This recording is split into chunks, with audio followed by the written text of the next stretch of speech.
بسم اللہ الرحمن الرحیم۔ صلی اللہ علیہ وآلہ وسلم کے زمانے میں ایک جوان تھا جس کو علقمہ کہا جاتا تھا۔ وہ بڑا عابد و زاہد تھا، نماز، روزہ، صدقہ وغیرہ بڑی تندہی سے ادا کرتا تھا۔ اچانک وہ بیمار ہو گیا اور اس کا مرض شدت اختیار کر گیا۔ اس کی بیوی نے اس کی بیماری کی اطلاع حضرت محمد صلی اللہ علیہ وآلہ وسلم تک پہنچا دی۔ حضرت محمد صلی اللہ علیہ وآلہ وسلم نے اس کی حالت سن کر حضرت عمار، حضرت صہیب اور حضرت بلال کو کہا کہ جاؤ اور اس کو کلمہ شہادت پڑھنے کی تلقین کرو، لیکن اس کی زبان نہ چلتی تھی۔ رسول صلی اللہ علیہ وآلہ وسلم کو اس کی زبان سے کلمہ شریف پر نہ چلنے کی اطلاع دی تو آپ صلی اللہ علیہ وآلہ وسلم نے فرمایا کہ اس کے ماں باپ میں سے کوئی ایک زندہ ہے؟ عرض کیا جی ہاں، اس کی ماں زندہ ہے، تاہم وہ بہت ضعیف ہے۔ آپ صلی اللہ علیہ وآلہ وسلم نے ماں کی طرف ایک آدمی بھیجا کہ اگر ماں میرے پاس چل کر خود آ سکتی ہے تو آ جائے، ورنہ میں خود حاضر ہوں گا۔ یہ سن کر اس کی ماں نے کہا میری جان قربان، میں خود رسول صلی اللہ علیہ وآلہ وسلم کی خدمت میں پیش ہوں گی۔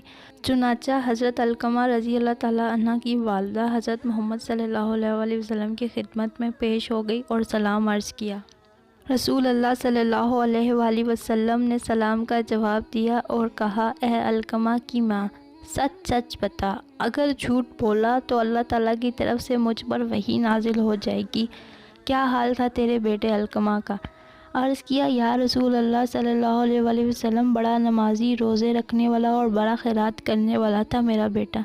تو آپ صلی اللہ علیہ وآلہ وسلم نے فرمایا تیرے ساتھ کیا معاملہ کرتا تھا؟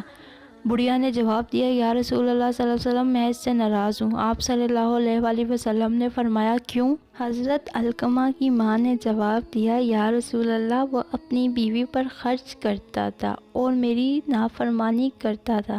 یہ سنتے ہی رسول صلی اللہ علیہ وآلہ وسلم نے فرمایا اس کی ماں کی نافرمانی کی وجہ سے اس کی زبان کلمہ حق ادا کرنے سے محروم ہو گئی ہے۔ پھر رسول اللہ نے فرمایا اے بلال جاؤ اور لکڑیاں جمع کرو۔ حضرت علقمہ کی ماں نے پوچھا کہ یا رسول اللہ لکڑیوں کو کیا کریں گے؟ رسول صلی اللہ علیہ وآلہ وسلم نے فرمایا اس سے ہم تیرے بیٹے علقمہ کو جلائیں گے۔ اس عورت نے کہا یا رسول اللہ، وہ تو میرا بیٹا ہے، میرا دل برداشت نہیں کرتا کہ آپ صلی اللہ علیہ وآلہ وسلم اس کو آگ میں جلائیں اور وہ بھی میرے سامنے۔ آپ صلی اللہ علیہ وآلہ وسلم نے فرمایا اے علقمہ کی ماں، اللہ کا عذاب تو دائمی ہے، یعنی کہ ہمیشہ رہے گا۔ اگر تو راضی ہے کہ اللہ تعالیٰ اس کی مغفرت فرما دے تو تو اس پر خوش ہو جا اور اس سے راضی ہو جا۔ آپ نے مزید فرمایا قسم ہے اس ذات کی جس کے قبضے میں میری جان ہے، نہ فائدہ دے گی علقمہ کو اس کی عبادت جب تک اس کی ماں اس سے ناراض رہے گی۔ اس پر اس کی ماں نے فرمایا یا رسول اللہ، میں گواہ بناتی ہوں اللہ کو اور اللہ کے فرشتوں کو اور جو مسلمان یہاں حاضر ہیں، بے شک میں راضی ہوں اپنے بیٹے علقمہ پر۔ پھر فرمایا آپ صلی اللہ علیہ وآلہ وسلم نے بلال جا کر دیکھ اس کی زبان کلمے پر چلنے لگی ہے یا نہیں۔ شاہد کہ علقمہ کی ماں صرف زبانی کہہ رہی ہو اور دل سے راضی نہ ہو۔ پس بلال رضی اللہ تعالیٰ عنہ گئے اور علقمہ کے گھر سے کلمے کی آواز سنی، پھر اندر آئے اور کہا اے لوگو، بے شک علقمہ کی ماں کی ناراضگی نے روک رکھا تھا اس کی زبان کو کلمہ پڑھنے سے۔ ادھر آپ کی ماں نے آپ کو معاف کیا، ادھر آپ کی زبان سے کلمہ ادا ہوا۔ حضرت علقمہ رضی اللہ تعالیٰ عنہ نے کلمہ پڑھا تو اس کے کچھ دیر بعد ہی آپ کا انتقال ہو گیا۔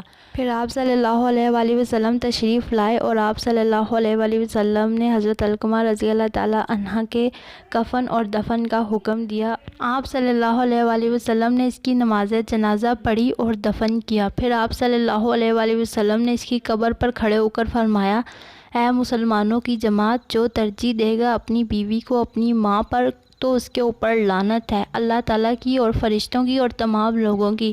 نہ قبول کرے گا اللہ تعالیٰ اس کا کوئی فرض نہ نفل مگر یہ کہ توبہ کرے اللہ تعالیٰ سے۔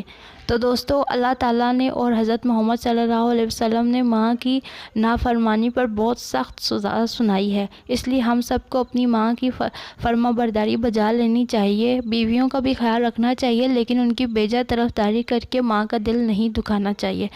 اس طرح کی اسلامک ویڈیوز دیکھنے کے لیے ہمارے چینل کو لائک، سبسکرائب اور شیئر کریں۔ ہم آپ کی خدمت میں اس طرح کے اسلامی واقعات لاتے رہیں گے اور آپ لوگوں کو اسلام کی مفید معلومات دیتے رہیں گے۔ بہت شکریہ۔